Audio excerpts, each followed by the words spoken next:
السلام علیکم۔ گھر کی قدر مجھے میرے احساس نے مار دیا تھا۔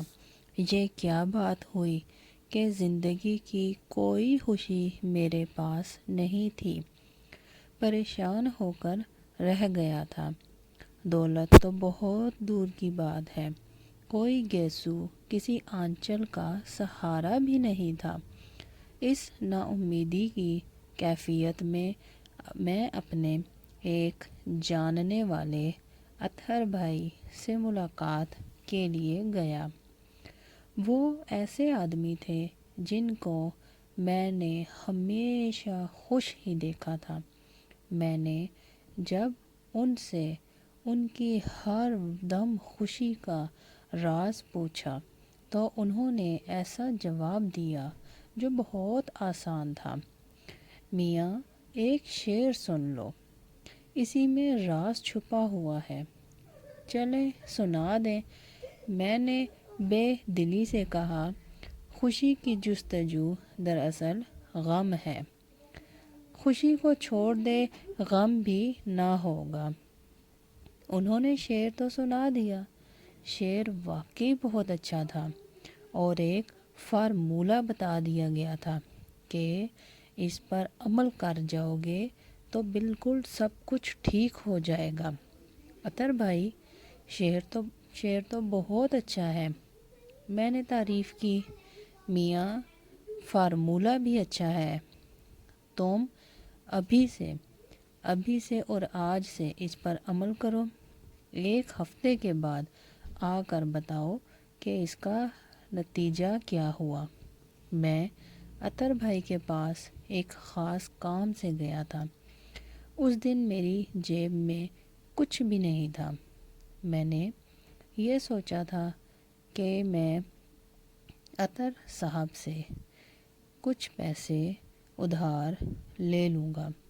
اس کے بعد وہیں سے ٹیکسی کر کے راستے سے کچھ کھانے پینے کی چیزیں لے کر گھر واپس آ جاؤں گا۔ کم از کم 2-3 دنوں کا خرچہ چل ہی جائے گا۔ گھر میں میرے علاوہ اور تو کوئی نہیں تھا۔ ابھی تک شادی نہیں ہو سکی تھی۔ اب یہ بتاؤ کہ اگر مجھے 1000 روپے مل جائیں، اگر تمہیں 1000 روپے مل جائیں تو تم خوش ہو جاؤ گے؟ ظاہر ہے اطہر بھائی، اس سے کوئی کام نکل جائیں گے۔ اس سے میرے کتنے کام نکل جائیں گے؟ تو بس میں تمہیں پیسے نہیں دے رہا۔ تم کو ابھی سے اس فارمولے پر عمل کرنا ہوگا۔ دیکھ لینا، تم نے اس شعر کو اپنے ذہن میں اتار لیا تو پھر تمہیں کوئی بھی غم پیش نہیں آئے گا۔ میں ان سے پیسے لیے بغیر اس شعر کی سوغات لے کر واپس آ گیا۔ گھر آ کر مجھے نفیسہ کا خیال آیا۔ میں نے نفیسہ نام کی ایک لڑکی سے محبت کی تھی، جو یہ چاہتی تھی کہ میں اس کے باپ سے جا کر ملوں۔ میں نے اسے ایک شعر بھی سنایا تھا: میری حیات کی راہوں میں پیچ و خم ہے، بہت میں خوب سوچ لے، پہلے جو میرے ساتھ چلے۔ نفیسہ کے باپ سے ملاقات کو میں ابھی تک ٹال رہا تھا، لیکن اب ان سے ملنا ضروری ہو گیا تھا۔ وہ ایک اعلیٰ سرکاری آفیسر تھے۔ ان کے ذریعے کوئی جاب بھی ہو سکتی۔ میں نفیسہ کو فون کر کے کہا، میرا خیال ہے کہ میں تمہارے ابو سے جا کر مل ہی لیتا ہوں۔ ہاں ہاں، چلے جاؤ، اس نے خوشی سے کہا۔ میں نے ابو سے بات کی ہوئی ہے، بس تمہارے آنے کا اب ان کو انتظار ہے۔ وہ تمہارا انتظار ہی کر رہے ہیں، تم ان سے جا کر جلدی سے مل لو۔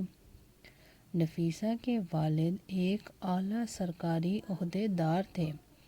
بہت دھاک تھی ان کے پاس جاتے ہوئے جھجک بھی ہو رہی تھی، لیکن نفیسہ نے مجبور کر کے مجھے ان کے دفتر بھیج دیا۔ اس نے اپنے ابو سے میرے بارے میں بات پہلے ہی کر لی تھی۔ میں دوسرے دن بہترین ڈریسنگ کر کے ان کے پاس پہنچ گیا۔ وہ اپنی پوری شان کے ساتھ اپنے کمرے میں ہی تھے۔ آؤ صاحبزادے آؤ، نفیسہ نے مجھے تمہارے بارے میں سب کچھ بتا دیا تھا۔ جی جناب، میں اس سے زیادہ کیا کہہ سکتا تھا؟ بیٹھ جاؤ، انہوں نے سامنے والی کرسی کی طرف اشارہ کیا اور مجھے بیٹھنے کو کہا۔ میں مؤدب ہو کر سامنے بیٹھ گیا۔ زندگی میں پہلی بار ایسا انٹرویو دے رہا تھا۔ تم خدا نخواستہ میری بیٹی سے عشق تو نہیں کرنے لگے؟ انہوں نے ایک ایسا سوال کیا کہ میں چکرا کر رہ گیا۔ میرا خیال ہے کہ کسی بھی باپ نے براہ راست ایسا سوال ہونے والے داماد سے بھی نہیں کیا ہوگا۔ شرمانے کی ضرورت نہیں ہے، ہاں یا نہ میں جواب دو۔ عشق کیا جناب، بس نفیسہ مجھے بہت پسند ہے۔ میں اسے ہر حال میں خوش رکھوں گا۔ میرا خیال ہے کہ ابھی ہماری گفتگو اتنی آگے نہیں بڑھی کہ تم خوش رکھنے یا نہ رکھنے کی بات کر سکو۔ انہوں نے کہا۔ میں ایک بار پھر چکرا کر رہ گیا کہ یہ عجیب بے دھڑک انسان تھے۔ کام کیا کرتے ہو؟ انہوں نے پوچھا۔ جاب کی تلاش میں ہوں، میں نے بتا دیا۔ جناب، میں نے کہا مجھے امید ہے کہ بہت جلد کوئی ملازمت مل ہی جائے گی۔ اور اس وقت تک کیا اپنی بیوی کو بھوکا رکھو گے؟ نہیں نہیں جناب، سوال ہی نہیں پیدا ہوتا۔ جو خود کھاؤں گا اس کو بھی کھلاؤں گا۔ جب تمہارے پاس خود کھانے کو نہیں ہے تو تم اس کو کہاں سے لا کر کھلاؤ گے؟ اس کی فکر نہ کریں، شادی کے بعد نفیسہ میرا مسئلہ ہوگی، لیکن شادی سے پہلے تک تو میرا مسئلہ ہے نا۔ اور میرا مسئلہ یہ ہے کہ میں تم جیسے ناکارہ انسان سے اپنی بیٹی کی شادی نہیں کر سکتا۔ میرے سینے پر چھریاں چل رہی ہیں۔ نفیسہ میرے لیے سب کچھ تھی۔ زندگی میں اب تک سوائے محرومیوں کے اور کیا ملا تھا مجھے؟ کبھی کوئی خوشی نہیں، اب وہ بھی ہاتھ سے چلی گئی تھی۔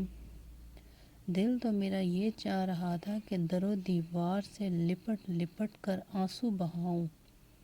اور اسی وقت عطر بھائی کا شعر یاد آ گیا۔ خوشی کی جستجو دراصل غم ہے، خوشی کو چھوڑ دے غم بھی نہ ہوگا۔ کلیجے میں ٹھنڈک سی پڑ گئی۔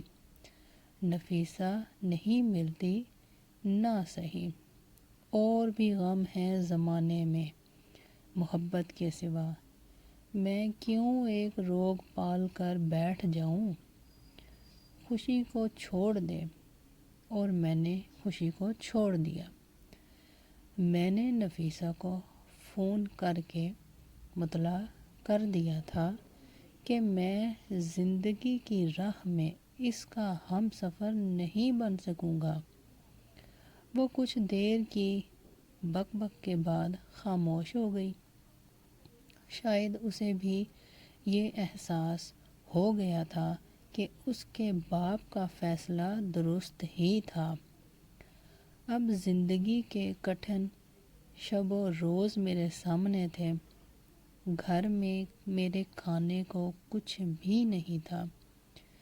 میں بھی اپنا کھانا خود ہی بنا لیا کرتا تھا، ورنہ عام طور پر سامنے والے ہوٹل سے جا کر کھا لیتا تھا۔ میں محلے کی ایک دکان پر پہنچ گیا۔ دکاندار مجھے دیکھ کر خوش ہو گیا تھا۔ شاید اسے خیال آیا ہو کہ میں اس کا پچھلا قرض ادا کرنے آیا ہوں۔ تنویر بھائی، چائے تو چلے گی نا؟ اس نے پوچھا۔ بس 2 منٹ میں آ جائے گی۔ نہیں بھائی، مجھے اس وقت چائے کی بالکل بھی ضرورت نہیں ہے، میں نے کہا۔ مجھے تو بس 2 کلو آٹا، 1 کلو چینی، کھانے کا تیل دے دو۔ ابھی لو، پچھلا حساب تو لے کر آئے ہو نا؟ نہیں بھائی، میں تو یہ بھی ادھار لے کر جاؤں گا، میں نے کہا۔ اچانک وہ بھڑک اٹھا۔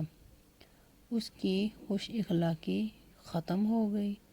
رہنے دو بھائی، رہنے دو، کمال ہے، پچھلا قرض ادا نہیں کیا اور چلے آ رہے ہو ادھار لینے۔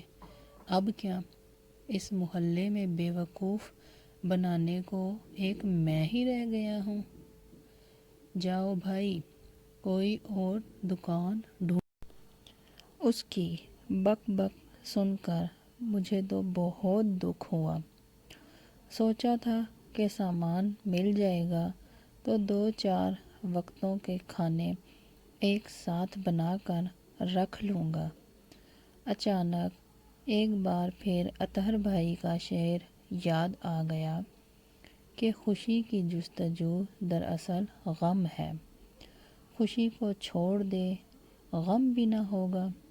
میں نے خوشی چھوڑ دی اور کچھ لیے بغیر ہی واپس آ گیا۔ حشاش بشاش کوئی غم نہیں تھا، دل پر کوئی بوجھ نہیں تھا۔ گھر کے دروازے ہی پر نیازی صاحب کھڑے ہوئے دکھائی دے گئے۔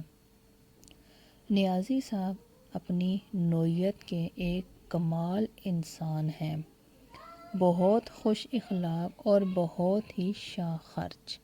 انہوں نے ہمیشہ میری مدد کی ہے۔ ان کو دیکھ کر ایسا لگا کہ جیسے خدا نے اس وقت فرشتہ بھیج دیا ہے۔ مجھے یاد ہے کہ نیازی صاحب نے میرا کس کس موقع پر ساتھ دیا تھا۔ جس کوارٹر میں میں رہ رہا ہوں اس کا ایڈوانس بھی نیازی صاحب نے دیا تھا۔ میں ان سے جا کر لپٹ گیا۔ بھائی اچانک کیسے آ گئے؟ میں نے پوچھا۔ بس تنویر صاحب، تمہاری یاد آئی تو تم سے ملنے چلا آیا۔ انہوں نے کہا۔ ارے یہ تو میری خوش نصیبی ہے، آئیں اندر آئیں۔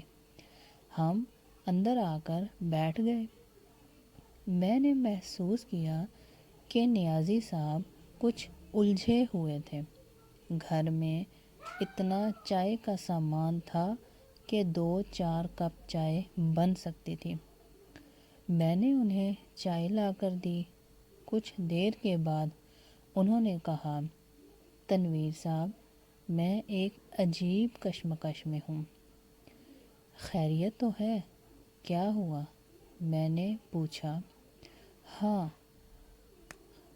ظاہر خیریت ہے، لیکن اپنے وجود میں ایک ہلچل مچی ہوئی ہے۔ کیسی ہلچل؟ بھئی بات یہ ہے کہ میں لوگوں کا ساتھ دیتا رہا ہوں، آج بھی اس ارادے سے گھر سے نکلا ہوں، لیکن ایک عجیب بات ہے۔ وہ کیا؟ میرا دل دھڑکنے لگا۔ بات یہ ہے کہ کسی کی مدد یا کسی کے کام آ جانا میری خوشی رہی ہے۔ میں احسان تو نہیں کہتا کیونکہ اس میں میری خوشی ہے، لیکن ہوا یہ کہ جن کو میں نے اپنے طور پر خوشیاں دیں انہوں نے مجھے غم دیے۔ ایک قول ہے کہ جس پر احسان کرو اس کے شر سے بھی بچو۔ میں خوشی کی جستجو میں رہتا تھا اور ایسی خوشی مجھے کسی کے کام آ کر ہی ملتی تھی۔ آج بھی گھر سے 50,000 لے کر نکلا ہوں۔ ارے نیازی صاحب، یہ تو آپ کی بڑائی کی دلیل ہے، ورنہ اس زمانے میں کون کسی کا ساتھ دیتا ہے۔ انہوں نے باتوں باتوں میں مجھے ایک شعر سنا دیا۔ واہ، یہ تو اچھی بات ہوئی۔ ویسے وہ شعر کیا تھا؟ تنویر صاحب، یقین کریں کہ اس شعر کو سنتے ہی ایسا لگا کہ میرے سر سے سارے بوجھ اتر گئے ہوں۔ سمجھ میں آ گیا کہ میں کہاں بھٹک رہا ہوں۔ واہ صاحب، پھر تو بہت مبارک شعر ہوا، مجھے بھی سنا دیں۔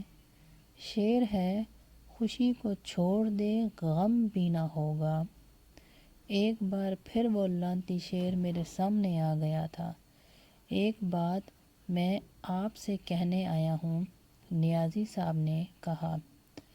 ہو سکتا ہے کہ میں نے اب تک آپ کا ساتھ دیا ہو، لیکن اب میں کچھ بھی نہیں کر سکوں گا، کیونکہ اس شعر کا مفہوم سمجھ میں آ گیا ہے مجھے۔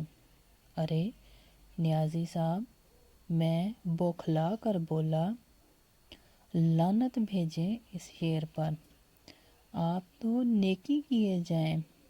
نہیں تنویر صاحب، اب اس قسم کی کوئی نیکی میں نہیں کر سکوں گا۔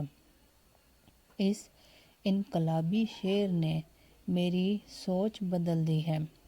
میں یہی کہنے حاضر ہوا تھا، دل چاہا کہ یا تو اپنا گلا گھونٹ لوں یا اس شاعر کو زہر دے دوں جس نے بھی یہ شعر کہا ہوگا۔ نیازی صاحب کچھ دیر بیٹھ کر اس شعر پر لیکچر دے کر روانہ ہو گئے اور میں اپنے خالی پیٹ پر ہاتھ پھیرتا رہ گیا۔ خیر، وہ دن تو کسی نہ کسی طرح گزار لیا۔ شام کو بھوک نے جب بے تاب کیا تو میں اپنی خالہ کے پاس چلا گیا۔ وہ بھی اسی شہر میں اور میرے گھر سے کچھ فاصلے پر ہی رہتی تھی۔ وہ کباب بہت اچھے بناتی تھیں۔ ان کے کباب کھا کر لطف آ جاتا تھا۔ خالہ مجھے دیکھتے ہی خوش ہو گئی۔ ارے بیٹا، تو بالکل صحیح وقت پر آیا، میں نے تیری پسند کے کباب بنائے ہوئے ہیں۔ کیا بات ہے خالہ آپ کی، میں خوش ہو گیا۔ خالہ ہو تو آپ جیسی۔ میں ایک طرف بیٹھ گیا، سوچ ہی رہا تھا کہ اتنی دیر بعد کچھ کھانے کو ملے گا۔ اس دوران وہی شعر میرے کان میں گونجنے لگا۔ خالہ، میں نے آواز لگائی، خالہ میں جا رہا ہوں، ایک کام یاد آ گیا ہے۔ ارے بیٹا کیا؟ اب تو کھاتا جا، کباب تو کھاتا جا۔ نہیں خالہ، پھر کبھی صحیح۔ اور میں اس مکان سے باہر آ گیا۔ باہر آتے ہی بھوک سے چکر سا آ گیا تھا۔ ایک درخت کا سہارا لے کر کھڑا ہو گیا۔ اس وقت کسی نے مجھے آواز دی، ارے تنویر صاحب کہاں کھڑے ہیں؟ کیسے میں اسلم صاحب؟ میں نے پوچھا کیا بتاؤں، دل میں کیسی ہلچل مچی ہوئی ہے۔ خیریت تو ہے نا؟ کیا ہوا؟ موصوف شاعر بھی تھے، میرے پاس آ کر بولے، خدا کی اس وقت کچھ اور مانگ لیتا تو شاید وہ بھی مل جاتا۔ قبولیت کی گھڑی تھی، لیکن میں نے آپ کو مانگا اور آپ مل گئے۔ ایک بہت زبردست غزل رات کو کہی ہے، ایک مشاعرے میں پڑھنی ہے، لیکن میرا یہ دستور ہے کہ مشاعرے سے پہلے میں اپنے کسی دوست کو سنا کر داد لے لیتا ہوں تاکہ کچھ ہو گیا ہو تو وہ بھی اصلاح کر دے۔ ارے صاحب، میں اس قابل کہاں ہوں؟ میں گھبرا کر بولا۔ شعرزدہ یہ کیا بات کر دی؟ آپ جیسا باذوق اور کہاں ملے گا؟ چلیں سامنے والے ہوٹل میں بیٹھ جاتے ہیں، آپ بھی کہیں گے کہ کس مشکل زمین میں غزل کہی ہے۔ چلیں، انہوں نے میرا ہاتھ تھام لیا۔ اب میں جا بھی نہیں سکتا تھا اور مجھے اپنے ساتھ ہوٹل میں لے آئے۔ انہوں نے 2 چائے کے آرڈر کیے کے ساتھ بسکٹ بھی منگوا لیے۔ اس وقت مجھے پیٹ میں کچھ سہارے کی شدید ضرورت بھی تھی۔ بسکٹ سامنے آئے اور اسی وقت وہ کم بخت شعر پھر یاد آ گیا۔ اس وقت خالی پیٹ کچھ کھانا میرے لیے بہت ضروری ہو گیا تھا، ورنہ میں بے ہوش ہو ہی جاتا۔ لیکن پھر وہی شعر، خوشی کو چھوڑ کر غم بھی نہ ہوگا۔ اس موقع پر بھی اس شعر نے میرا پیچھا نہیں چھوڑا۔ لیں جناب، اسلم صاحب نے بسکٹوں کی طرف اشارہ کیا۔ آپ کیوں یوں ہی بیٹھے ہیں؟ نہیں اسلم صاحب، اس وقت کچھ نہیں لے سکوں گا، میرے پیٹ میں کچھ گڑبڑ ہے۔ اوہو، پیٹ میں گڑبڑ ہے تو آپ کو چائے بھی نہیں پینی چاہیے۔ جی ہاں۔ میری تو جان نکلی جا رہی تھی۔ انہوں نے ایک لمحہ انتظار کیے بغیر ایک چائے کا آرڈر کینسل کر دیا اور خود چائے اور بسکٹ کھانے لگے، جبکہ میرا یہ حال تھا کہ میں غم اور خوشی کے فلسفے میں پھنسا ہوا تھا۔ اس کے بعد انہوں نے اپنی جیب سے کچھ کاغذات نکالے اور اپنی بے تکی غزل سنانے لگے۔ ایک تو غزل بے تکی، پھر اتنی طویل جیسے پوری اردو شاعری لکھ کر لے آئے ہوں۔ میں کچھ دیر تو بہت حوصلے سے سنتا رہا، پھر آنکھوں کے آگے اندھیرا چھانے لگا اور میں بے ہوش ہو کر لڑک گیا۔ اسلم صاحب مجھے پکار رہے تھے، کچھ اور آوازیں بھی تھیں، میرے منہ پر پانی کے چھینٹے دیے جا رہے تھے، لیکن مجھے ہوش نہیں تھا۔ نہ جانے کتنی دیر بعد ہوش آیا ہوگا۔ میں ایک بستر پر لیٹا تھا۔ نقاہت تو تھی، لیکن اتنی نہیں جتنی پہلے محسوس ہو رہی تھی۔ میرے بستر کے آس پاس کچھ اور بستر بھی تھے جن پر مریض لیٹے ہوئے تھے۔ مجھے ہوش میں دیکھ کر ایک مہربان صورت کی نرس میرے پاس آ گئی۔ اب کیسی طبیعت ہے؟ اس نے پوچھا۔ کون لایا ہے مجھے؟ تم کہیں بے ہوش ہو گئے تھے، لوگ اٹھا کر لوگ لائے ہیں۔ کمزوری کی وجہ سے یہ حال ہو گیا۔ ڈاکٹر صاحب کا بھی یہی خیال تھا۔ تم اب ٹھیک ہو تو جا سکتے ہو۔ لیکن کس کمبخت کا دل تھا کہ وہاں سے جائے، اس لیے وہیں پڑا سوچتا رہا کہ کس طرح کیسے گزر بسر ہوگی۔ اچھا تھا کہ گاؤں میں ہی رہتا، ابا کی بات مان لیتا اور آنسا سے شادی کر لیتا۔ کیا ہوا جو وہ میٹرک پاس تھی، ابھی بھی کچھ نہ بگڑا تھا، اس لیے ہسپتال سے نکل کر سیدھا 5 سال بعد گھر پہنچا اور ابا کے قدموں میں سر رکھ دیا۔ جوان بیٹے کو سینے سے لگانے میں دیر انہوں نے بھی نہیں کی تھی۔ ابھی تو کھڑی ٹیکسی کا کرایہ بھی ادا کرنا تھا۔ اور امی کے ہاتھ کا بنا کھانا میز پر منتظر تھا۔ کیا ہے نا، خالی شعر کہنے اور سننے سے پیٹ نہیں بھرتا۔ اب گھر میں سب کے ساتھ سکون سے رہوں گا اور ابا کے ساتھ زمینوں پر جایا کروں گا۔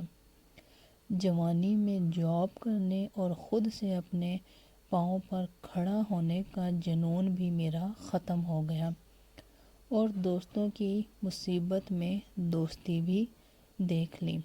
امید ہے آپ کو آج کی ویڈیو پسند آئی ہوگی۔ چینل کو لازمی سے سبسکرائب کر دینا اور ویڈیو کو لائک کر دینا۔ اللہ حافظ۔